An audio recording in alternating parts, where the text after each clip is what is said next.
Nogent-sur-Marne, le 12 avril 2020. Mon cher petit garçon, t'écrire ces 4 mots me bouleverse. Ils rendent si réel l'homme que tu es, en cet aujourd'hui qui est le tien, quand, dans celui qui est le mien, tu n'es encore qu'un enfant.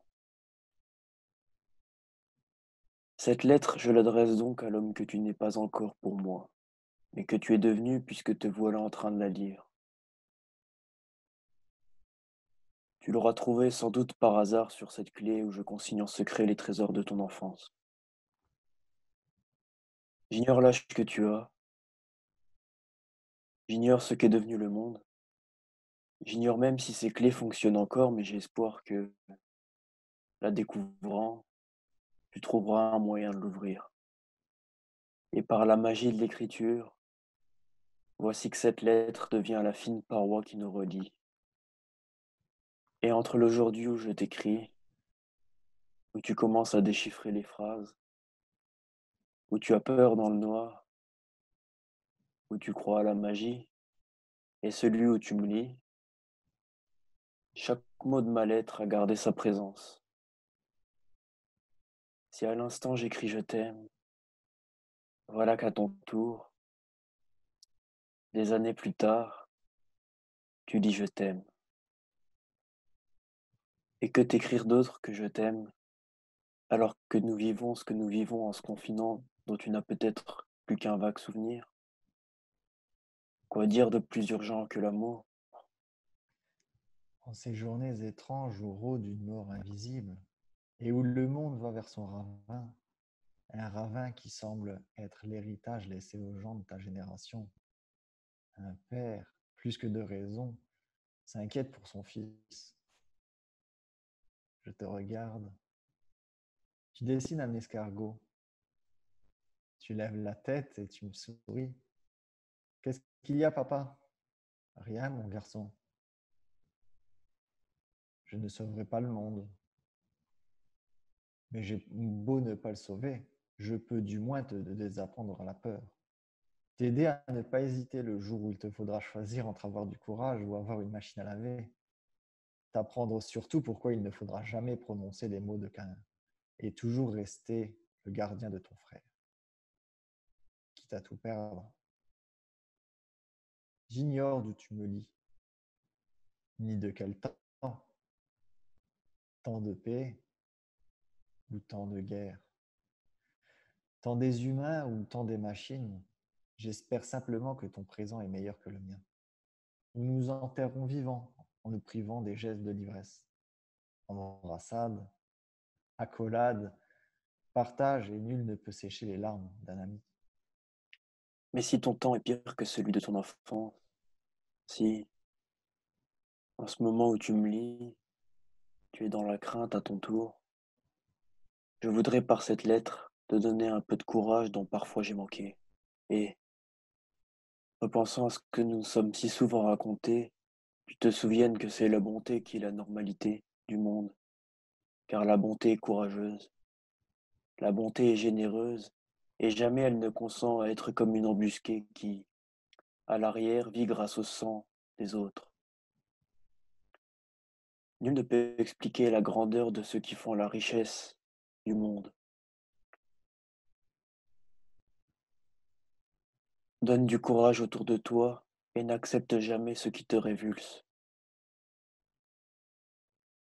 Quant à moi, je t'aime, ton père t'aime, sache cela et n'en doute jamais. Ton père.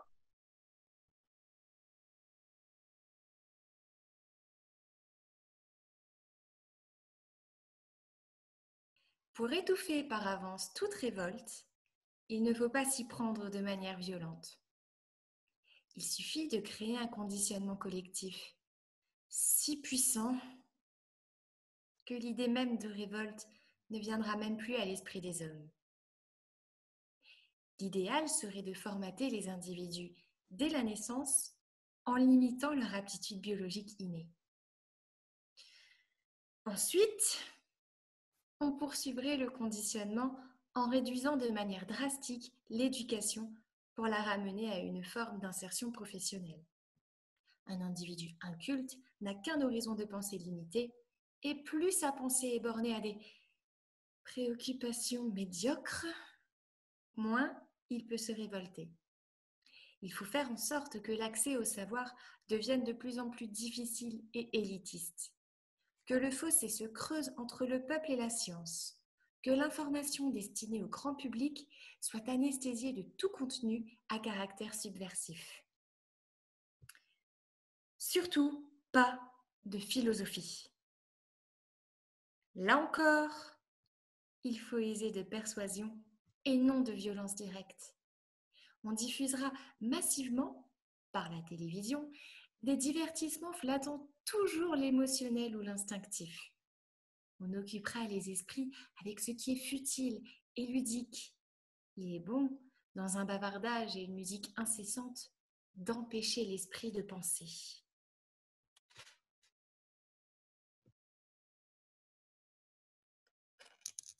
On mettra la sexualité au premier rang des intérêts humains.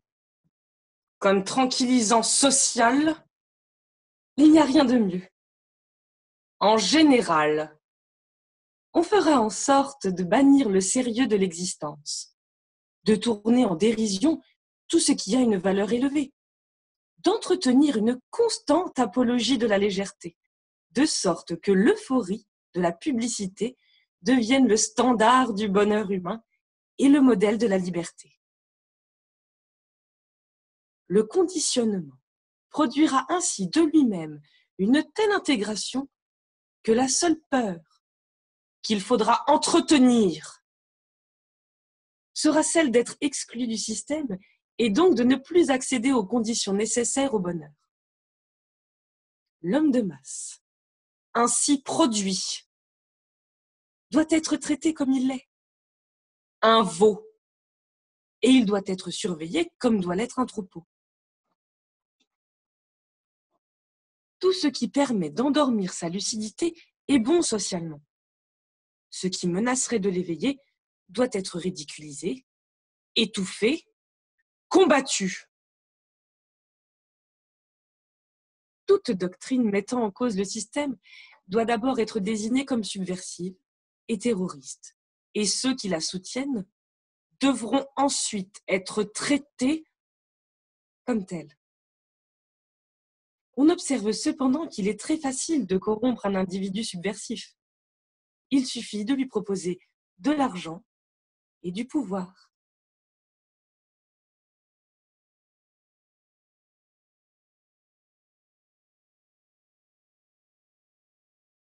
On dit que je suis fort malade. Ami, j'ai déjà l'œil terni. Je sens la sinistre accolade du squelette de l'infini. C'est au lever, je me recouche. Et je suis comme si j'avais de la terre au fond de la bouche. Je trouve le souffle mauvais. Comme une voile entrant au Havre, je frissonne. Mes pas sont lents. J'ai froid. La forme du cadavre, morne, apparaît sous mes draps blancs. Mes mains sont en vain réchauffées. Ma chair comme la neige fond. Je sens sur mon front des bouffées de quelque chose de profond. Est-ce le vent de l'ombre obscure? Ce vent qui sur Jésus passa? Est-ce le grand rien d'Épicure? Ou le grand tout de Spinoza?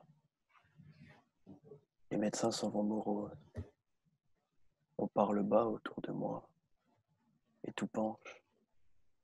Et même les choses ont l'attitude de l'effroi. Perdu. Voilà ce qu'on murmure. Tout mon corps vacille.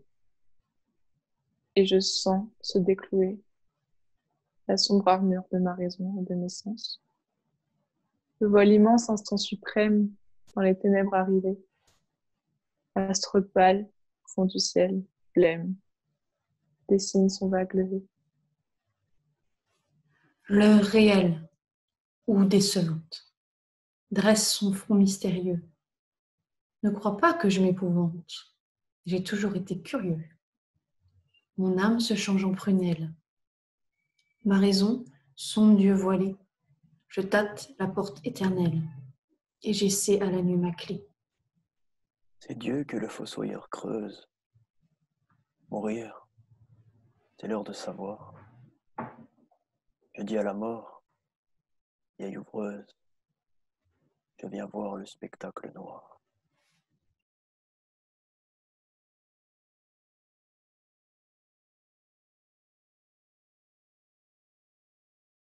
Ce qui est le plus original dans notre ville est la difficulté qu'on peut y trouver à mourir. Difficulté, d'ailleurs, n'est pas le bon mot, et il serait plus juste de parler d'inconfort. Ce n'est jamais agréable d'être malade, mais il y a des villes et des pays qui vous soutiennent dans la maladie, où l'on peut, en quelque sorte, se laisser aller. Un malade a besoin de douceur, il aime à s'appuyer sur quelque chose, c'est bien naturel.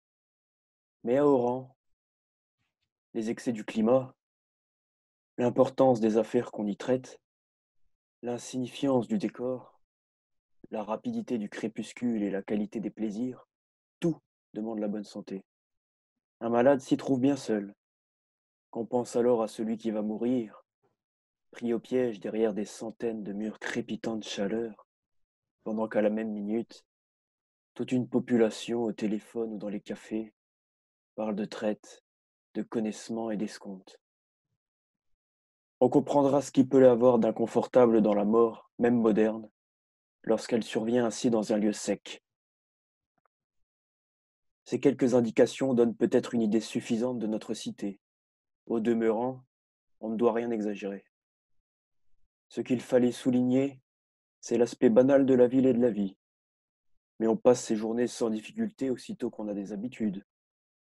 Du moment que notre ville favorise justement les habitudes, on peut dire que tout est pour le mieux. Sous cet angle, sans doute, la vie n'est pas très passionnante. Du moins, on ne connaît pas chez nous le désordre. Et notre population franche, sympathique et active, a toujours provoqué chez le voyageur une estime raisonnable. Cette cité sans pittoresque, sans végétation et sans âme, finir par sembler reposante et on s'y endort enfin. Mais il est juste d'ajouter qu'elle s'est greffée sur un paysage sans égal, au milieu d'un plateau nu, entouré de collines lumineuses, devant une baie au dessin parfait. On peut seulement regretter qu'elle se soit construite en tournant le dos à cette baie et que, partant, il soit impossible d'apercevoir la mer qu'il faut toujours aller chercher. Arrivé là, on admettra sans peine que rien ne pouvait faire espérer à nos concitoyens les incidents qui se produisirent au printemps de cette année-là et qui furent, nous le comprîmes ensuite, comme les premiers signes de la série des graves événements dont on s'est proposé de faire ici la chronique. Ces faits paraîtront bien naturels à certains et, à d'autres, invraisemblables au contraire. Mais, après tout, un chroniqueur ne peut tenir compte de ces contradictions.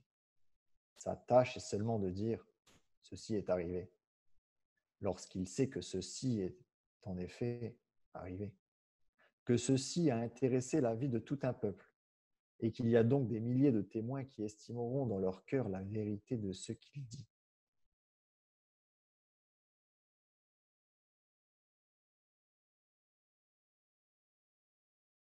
Un mal qui répand la terreur, mal que le ciel en sa fureur inventa pour punir les crimes de la terre, la peste. Puisqu'il faut l'appeler par son nom. Capable d'enrichir en un jour l'Achéron, faisait aux animaux la guerre. Ils ne mouraient pas tous, mais tous étaient frappés.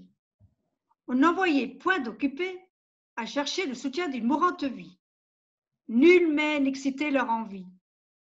Ni loup, ni renard n'épiaient la douce et l'innocente proie. Les tourterelles se fuyaient. Plus d'amour partant, plus de joie.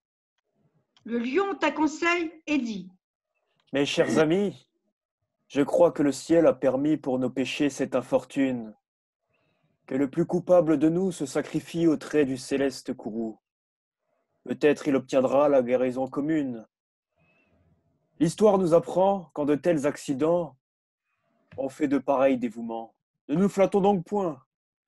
Voyons sans indulgence l'état de notre conscience.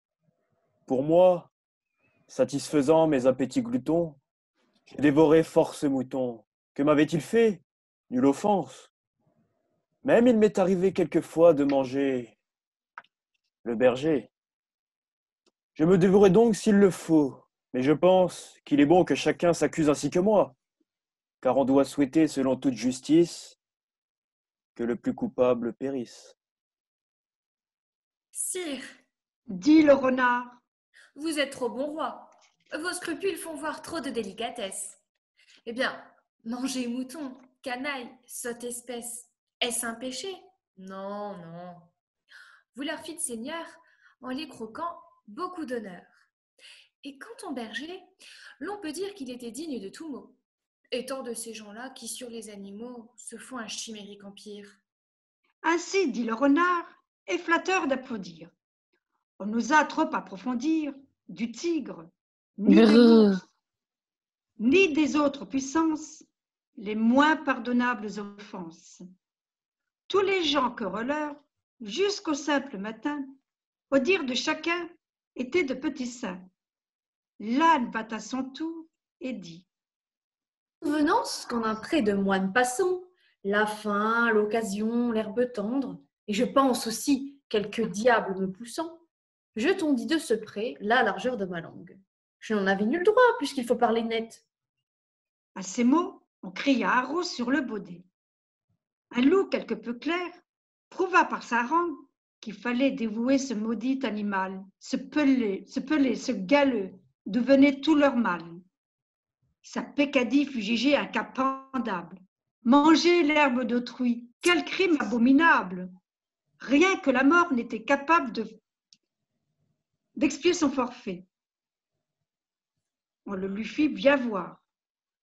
Selon que vous serez puissant ou misérable, les jugements de cour vous rendront blanc ou noir.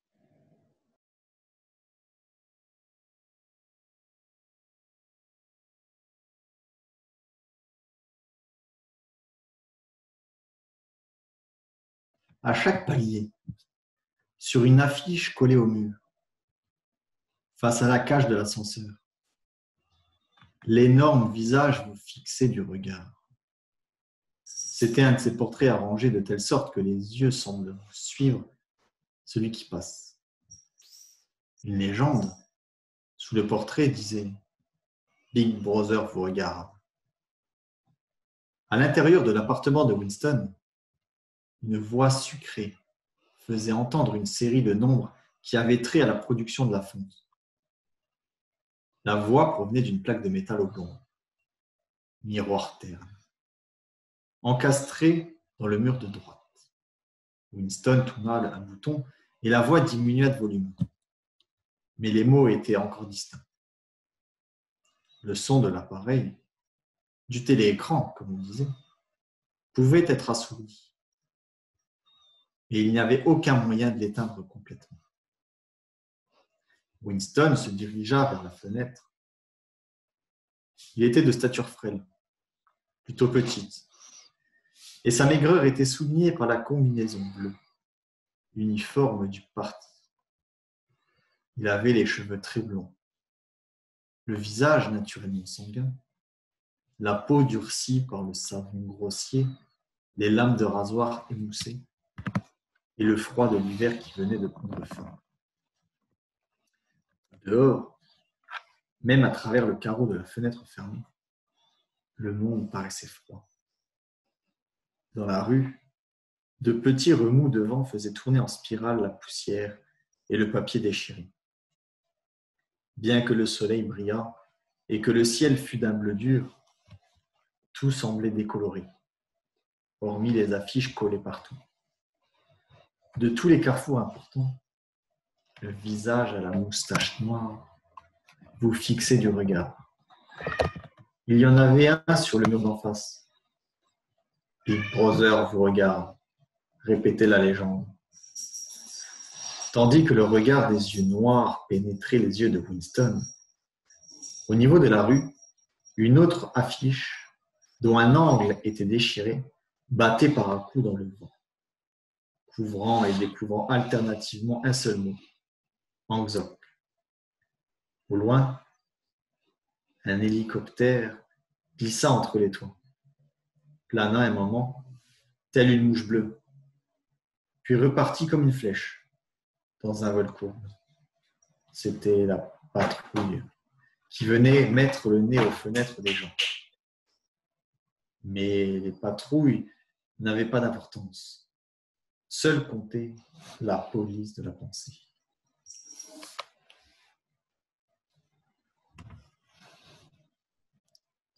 Derrière Winston, la voix du télécran continuait à débiter des renseignements sur la fonte et sur le dépassement des prévisions pour le 9e plan triennal. Le télécran recevait et transmettait simultanément. Il captait tous les sons émis par Winston au-dessus d'un chuchotement très bas. De plus, tant que Winston demeurait dans le champ de vision de la plaque de métal, il pouvait être vu aussi bien qu'entendu. Naturellement, il n'y avait pas moyen de savoir si, à un moment donné, on était surveillé. Combien de fois, et suivant quel plan, la police de la pensée se branchait-elle sur une ligne individuelle quelconque? Personne ne pouvait le savoir.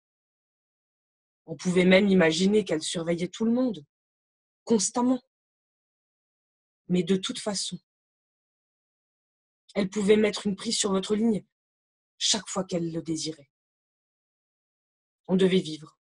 On vivait, car l'habitude devient instinct, en admettant que tout son émis était entendu et que, sauf dans l'obscurité, tout mouvement était perçu.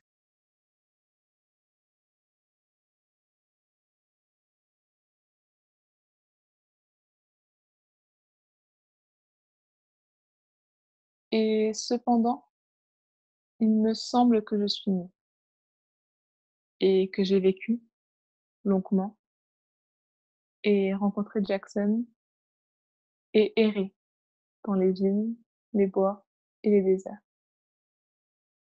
Et que j'ai été longuement au bord des mers en pleurs, devant les îles et péninsules où venait briller la nuit, les petites lumières jaunes et brèves des hommes.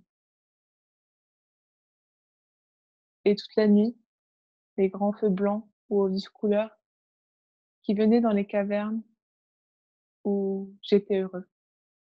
Tapis sur le sable à l'abri des rochers, dans l'odeur des algues et de la roche humide au gré du vent. Des vagues me fouettant d'écume, soupirant sur la grève et griffant à peine le galion. Non, pas heureux. Ça, jamais. Mais souhaitant que la nuit ne finisse jamais, ni ne revienne le jour qui fait dire aux hommes: allons, la vie passe, il faut en profiter.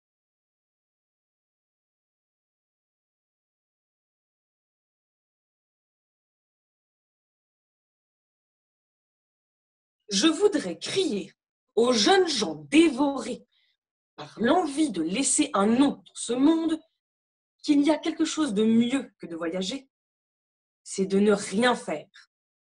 Il y a quelque chose de mieux que d'avoir des aventures, c'est d'en inventer. Il y a quelque chose de mieux que de s'agiter, c'est de s'ennuyer. J'écrirai volontiers un éloge de la paresse et de l'ennui. La paresse, rien de plus clair, est la mère des chefs-d'œuvre.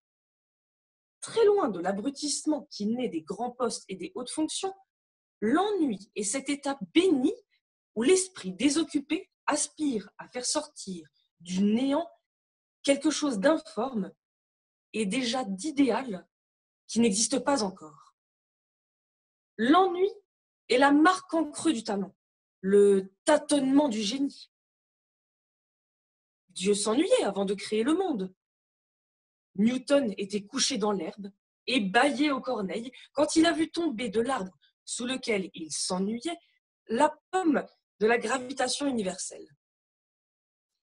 Les petits esprits s'énervent au milieu de foules de choses, la plupart du temps inutiles.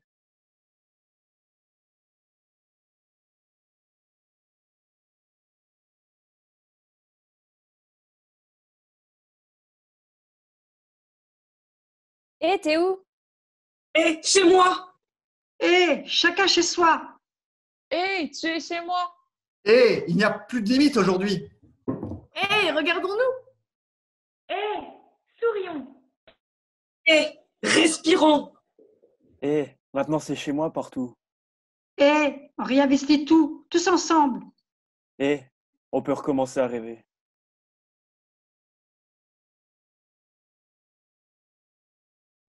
J'ai cru pouvoir briser la profondeur de l'immensité par mon chagrin tout nu, sans contact, sans écho. Je me suis étendue dans ma prison aux portes vierges comme un mort raisonnable qui a su mourir. Un mort non couronné, sinon de son néant. Je me suis étendue sur les vagues absurdes du poison absorbé par amour de la cendre. La solitude m'a semblé plus vive que le sang. Je voulais désunir la vie. Je voulais partager la mort avec la mort. Rendre mon cœur au vide et le vide à la vie. Tout effacer, qu'il n'y ait rien, ni vitre, ni buée, ni rien devant, ni rien derrière, rien entier. J'avais éliminé le glaçon des mains jointes. J'avais éliminé l'hivernale ossature, du vous qui s'annule. Les hommes sont faits pour s'entendre, pour se comprendre, pour s'aimer. Ont des enfants qui deviendront pères des hommes. Ont des enfants sans feu ni lieu, qui réinventeront les hommes et la nature et leur patrie, celle de tous les hommes, celle de tous les temps.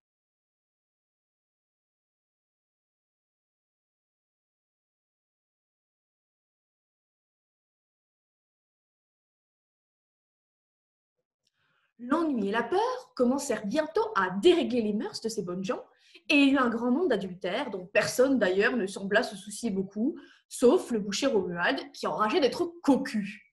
Mais que Pancrace consola par les considérations philosophiques d'une si grande beauté que le boucher, ayant fait cadeau sa femme au boulanger, se mit en ménage avec la petite servante de l'épicier.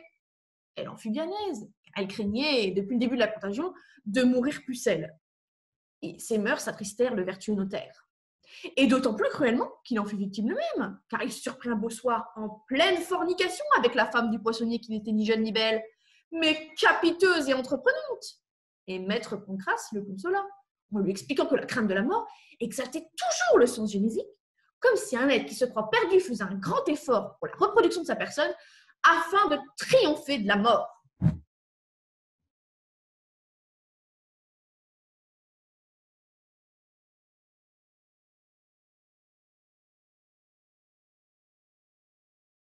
J'ai tant rêvé de toi que tu perds ta réalité. Est-il encore temps d'atteindre ce corps, vivant et de baiser sur cette bouche la naissance de la voix qui m'est chère? J'ai tant rêvé de toi que mes bras, habitués en étreignant ton ombre, à se croiser sur ma poitrine, ne se plieraient pas au contour de ton corps, peut-être, et que, devant l'apparence réelle de ce qui me hante et me gouverne depuis des jours et des années, je deviendrai une ombre, sans doute, aux balances sentimentales.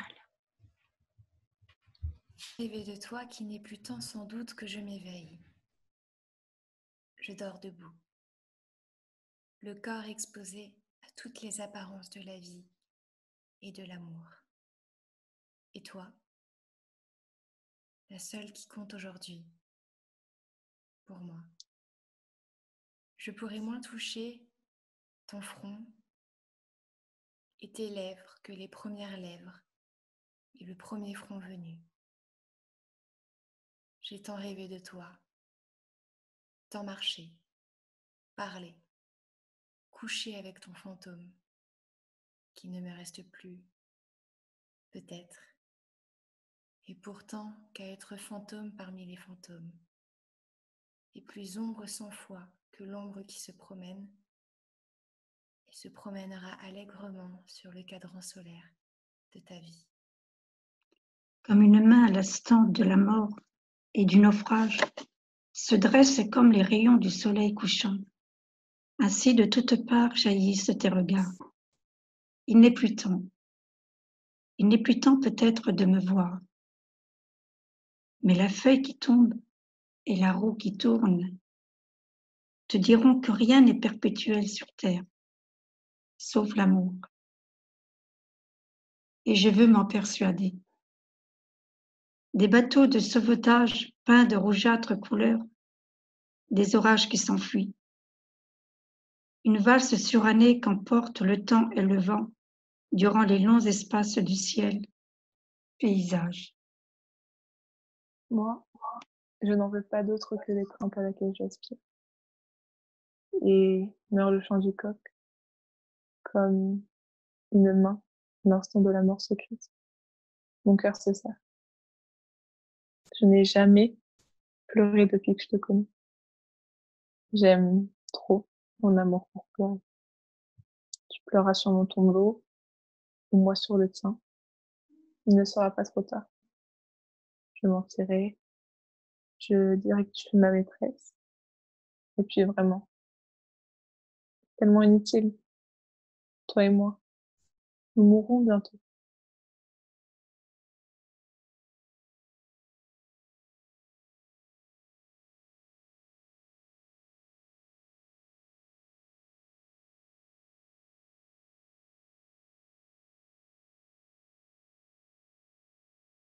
Je viens de lire sur un mur une chose étonnante.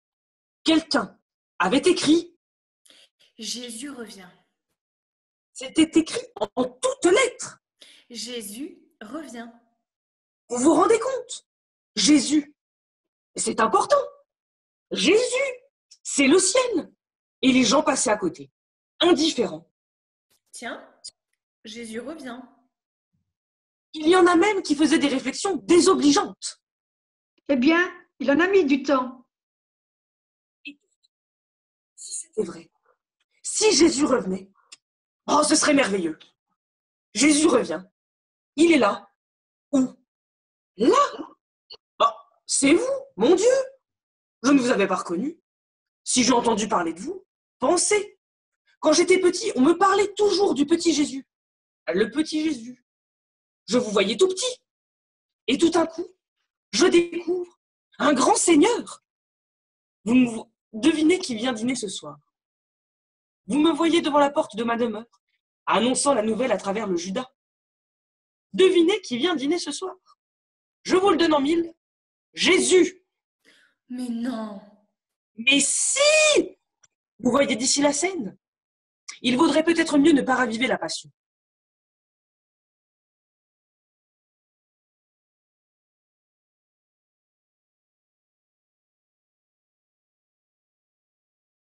Donne-moi tes mains pour l'inquiétude. Donne-moi tes mains dont j'ai tant rêvé dans ma solitude. Donne-moi tes mains, que je sois sauvée. Lorsque je les prends à mon pauvre piège de paume et de peur, de hâte et d'émoi, lorsque je les prends comme une eau de neige qui fond de partout dans mes mains à moi. Sauras-tu jamais ce qui me traverse, ce qui me bouleverse et qui m'envahit? Sauras-tu jamais ce qui me transperce, ce que j'ai trahi quand j'ai tressailli? Ce que dit ainsi le profond langage, ce parler muet de 100 animaux, sans bouche et sans yeux, miroir sans image. Ce frémir d'aimer qui n'a pas de mots. Sauras-tu jamais ce que les doigts pensent, d'une proie entre eux, un instant tenu. Sauras-tu jamais ce que leur silence, un éclair, aura connu d'inconnu? Donne-moi tes mains, que mon cœur s'y forme, si taise le monde au moins un moment. Donne-moi tes mains, que mon âme y dorme, que mon âme y dorme éternellement.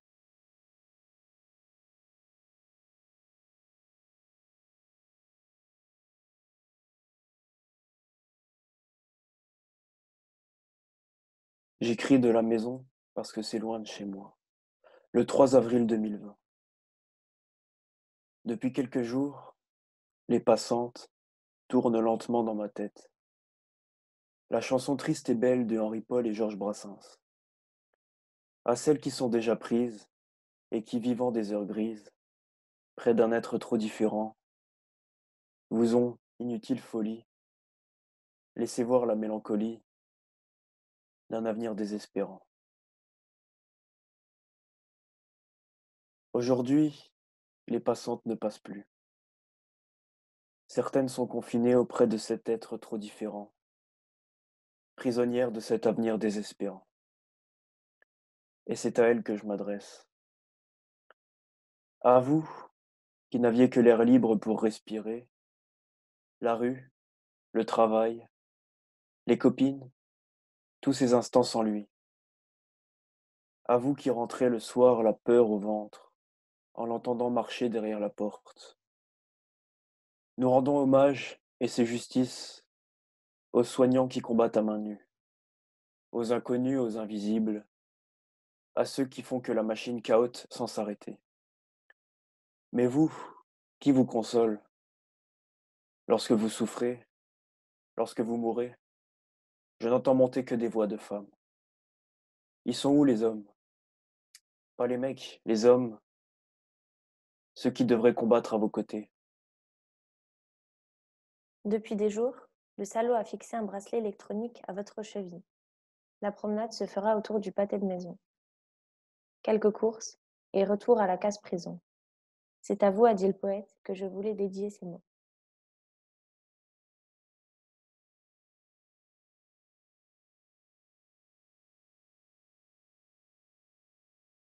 Face à une situation inédite, chacun réagit comme il veut ou comme il peut, c'est selon. Concernant le confinement, certains sont en stress, d'autres en mode zen. Volontiers anticonformiste, Brigitte Bardot serait-elle plutôt du genre à se réjouir de cette période entre parenthèses? Comme tout le monde, la comédienne reste chez elle, dans sa villa de la Madrague près de Saint-Tropez. Sans doute pas le pire endroit de France pour être confinée. La situation semble toujours lui convenir. Moi, je suis quelqu'un de sauvage. À part quelques-uns, je n'aime pas trop la compagnie des humains. Ils m'emmerdent. J'aime être dans ma campagne avec mes animaux et mes arbres en fleurs. Ici, les couchers de soleil sont magnifiques. Il n'y a plus un avion, plus un bateau, plus une bagnole, plus un touriste, ni de foule qui hurle. C'est sublime. Je revois des écureuils, des oiseaux en pagaille et même des sangliers sur le chemin du littoral. Visiblement pas franchement malheureuse, Brigitte Bardot confie tout de même être inquiète pour la suite. On a pillé, foré, ravagé les sols, pollué les cours d'eau et les océans. La Terre nous donne un dernier avertissement. L'homme se souviendra du confinement, puis il reprendra comme avant sa course folle. Rien ne changera. Un message en direction du sommet de l'État. Début mars, l'actrice s'était fâchée contre le président de la République, estimant qu'il manquait de courage. Cash, comme toujours.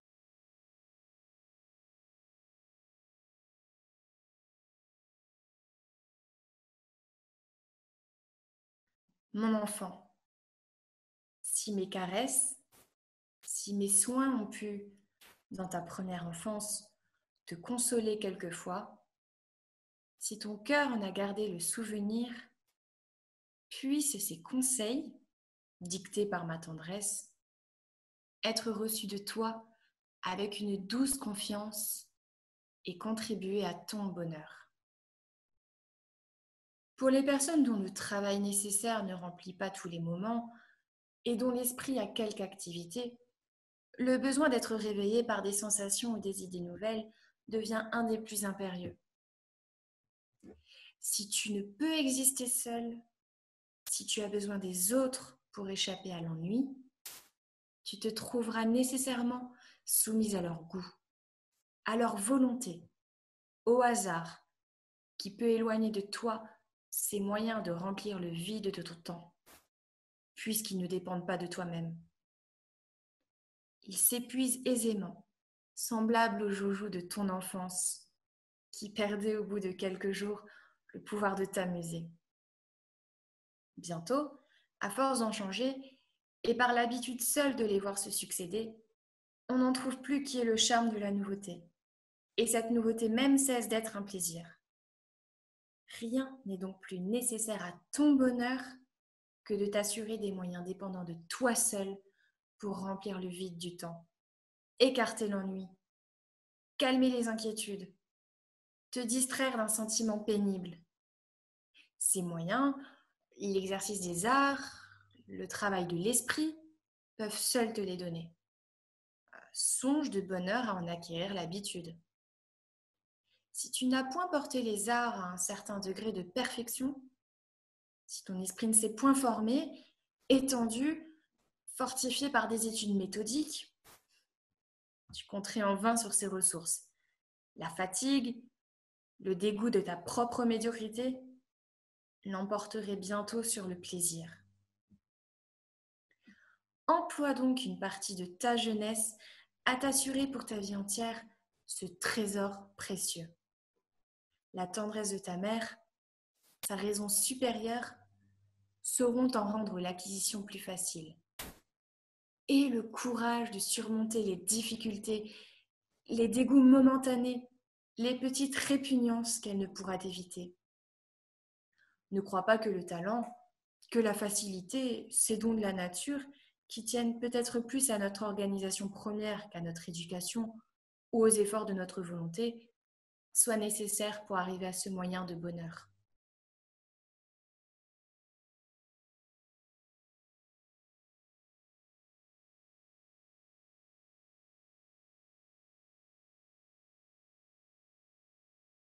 Justement, messieurs, et c'est là où je voulais en venir. Le préfet maritime est fort en colère. Je l'ai vu hier soir. Il m'a dit que cela ne pouvait pas durer.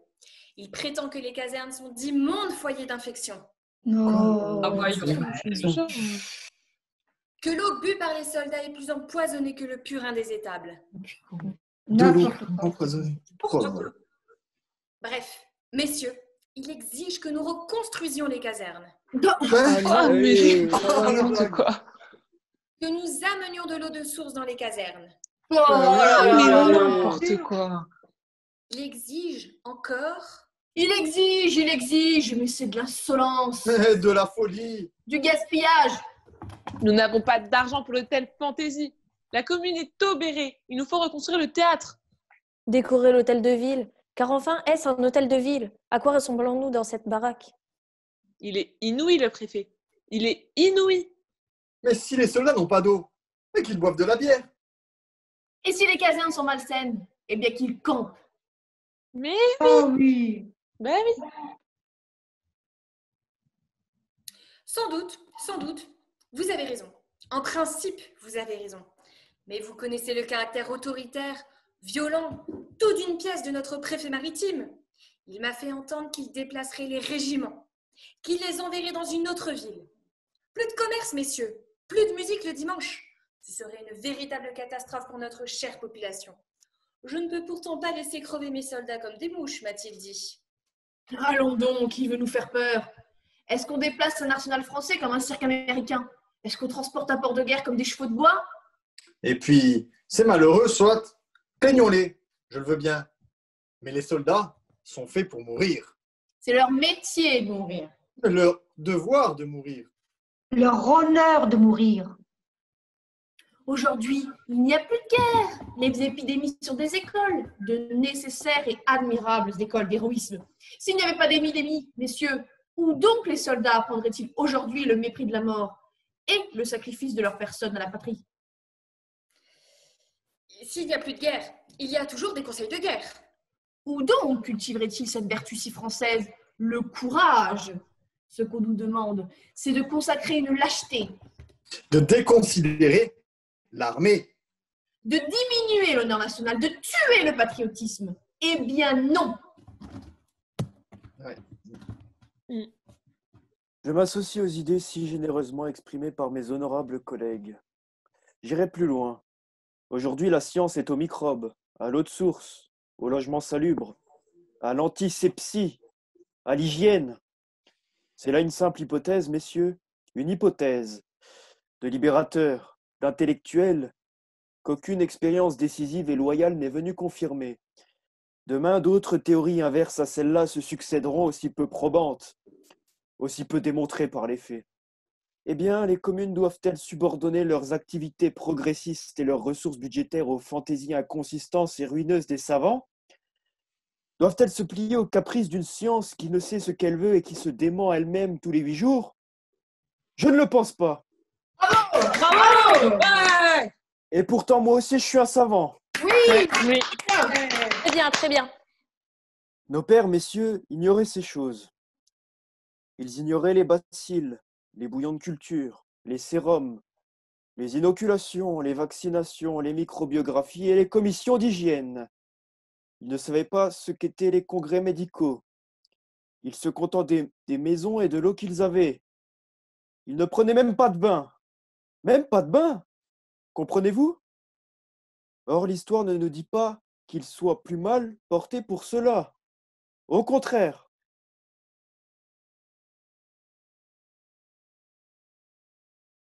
Merci. Merci. Merci. Merci. Merci. Merci. Merci. Merci.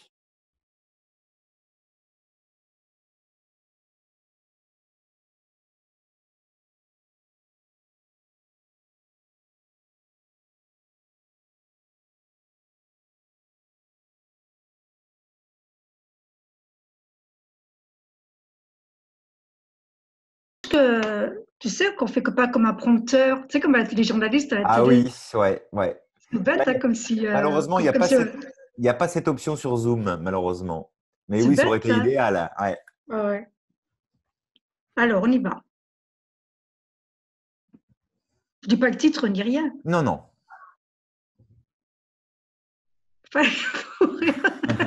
Et vous vous rendez compte? Jésus, c'est important.